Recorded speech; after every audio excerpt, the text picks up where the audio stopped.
उत्तर प्रदेश में यूं तो बीजेपी की सरकार बन गई है और लोग सीधे सीधे यही बोल रहे हैं कि उत्तर प्रदेश में योगी सरकार बनी है, लेकिन योगी इस सरकार को कितना चला पाएंगे और उन्हें इसे चलाने की कितनी स्वतंत्रता मिलेगी, इस बात पर बड़े सवाल लग रहे हैं। जी हाँ, उत्तर प्रदेश में अमित शाह को पर्यवेक्षक बनाकर भेजा गया है, ये चर्चाएं जोरों से हैं।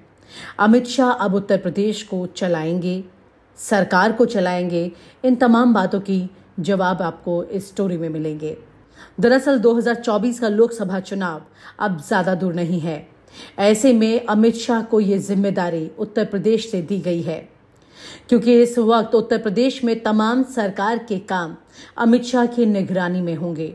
आपको याद दिला दें कि किस तरह से चुनाव से पहले दिल्ली से अरविंद शर्मा को भेजा जा रहा था और जिस तरह से लगातार उन्हें यहां पर फिट करने की कोशिश की गई थी और योगी आदित्यनाथ ने उन्हें जगह नहीं दी थी। चर्चाएं और विवाद जोरों पर रहे थे। अब उन बातों को एक बार फिर से हवा मिल रही है, क्योंकि इस बार जिस तरह से पश्चिम उत्तर प्रदेश में अमित शाह ने बीजेपी को जीत दिलाई है, उसके बाद उनका पलड़ा भारी हो गया है।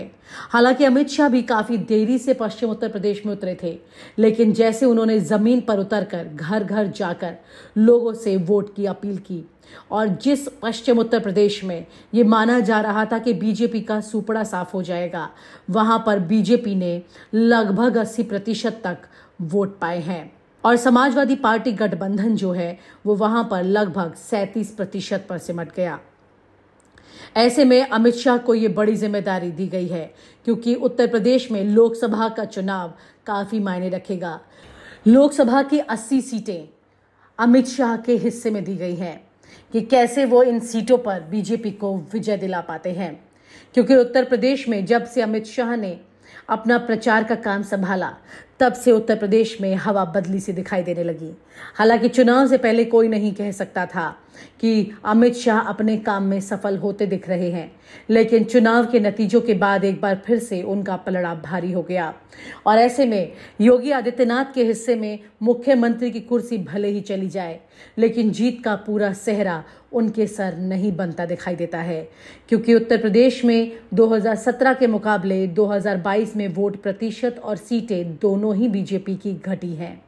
ऐसे में योगी आदित्यनाथ के हाथ में पूरी तरह से सरकार चलाने की स्वतंत्रता इस बार दिखाई नहीं दे रही है। अमित शाह के साथ साथ रघुवर दास भी उत्तर प्रदेश में पर्यवेक्षक के तौर पर मौजूद रहेंगे, लेकिन अमित शाह तमाम उत्तर प्रदेश के पुलिस प्रशासन और तमाम सरकारी कार्य पर नजर रखने वाले हैं। यूं तो देश के गृह मंत्री हैं और उन्हें देश की गृह मंत्रालय के तमाम कामों पर ध्यान रखना होगा, लेकिन यहाँ पर जो तस्वीर सामने दिखाई दे रही है उसमें बीजेपी लगातार सरकार के काम से ज्यादा अपने चुनावी नतीजों की चिंता करती दिखती है। चर्चाएं तो लखनऊ में अब काफी तेज होने लगी हैं कि क्या अब उत्तर प्रदेश का कामकाज अमित शाह ही करेंगे या फिर योगी आदित्यनाथ। दरअसल कुछ वरिष्ठ पत्रकारों का तो ये भी कहना है कि योगी आदित्यनाथ के हाथ में इस बार कोई बड़े फैसले लेने वाली स्वतंत्रता नहीं दिखाई देती है। सरकार के तमाम बड़े फैसले अमित शाह खुद ही लेंगे।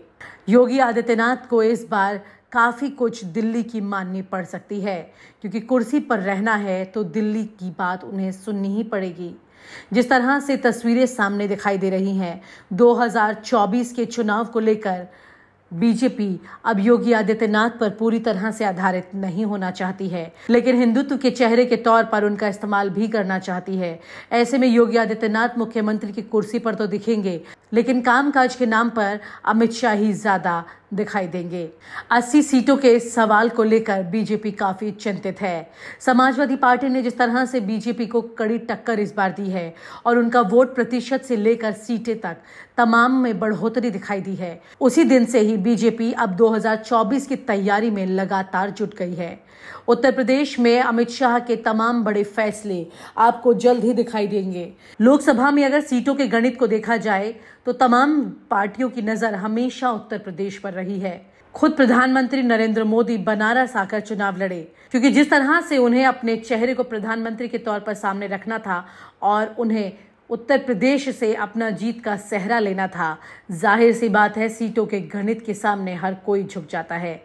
ऐसे में इस वक्त बीजेपी के लिए भी बड़ी चुनौतियां यही हैं कि 2024 में वो 2022 में बिगड़े हुए विधानसभा के समीकरण को सुधार ले और 24 में इसे जीत में दर्ज करवा ले। इसके लिए योगी आदित्यनाथ को दिल्ली की माननी ही पड़ेगी। और आप हमसे जुड़े रहने के लिए सब्सक्राइब करें YouTube पर, फॉलो करें Twitter पर और लाइक करें Facebook पर। और ज्यादा जानकारी के लिए आपको टाइप करना होगा सिर्फ न्यूज़ नशा।